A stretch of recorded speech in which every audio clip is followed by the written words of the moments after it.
Here's how the PUBG Mobile National Championship South Asia wildcard is going to play out. Your path to $30,000 and a slot at PMPL next year. Register your team for the tournament by the 23rd of November. All registered teams get into a matchmaking in-game qualifier, which starts on the 25th and finishes on the 30th of November. Make sure you play your matches during this period and top the ranking.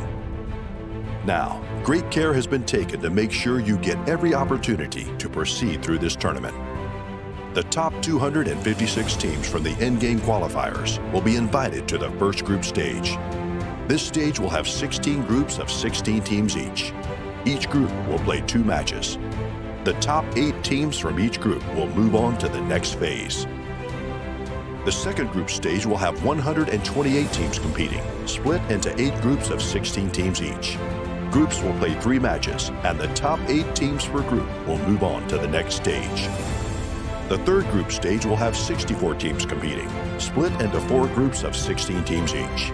Groups will play 4 matches, and the top 8 teams per group will move on to the next stage. 32 teams will make it to the quarterfinals. Teams will be placed into Group A, B, C, and D. All 4 groups will play against each other in a round-robin format. A total of 15 matches per group will be played. The top 10 teams from the overall point standings will proceed to the semifinals. The semifinals will consist of the 10 teams from the quarterfinals, 3 teams from PMCO Spring, and 3 teams from PMCO Fall, totaling 16 teams. The semifinals will be 4 days of 6 matches each, with the top 11 teams moving on to the grand finals.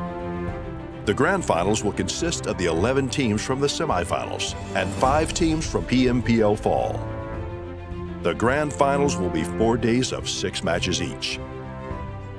And a winner will be crowned. Are you ready to make your mark?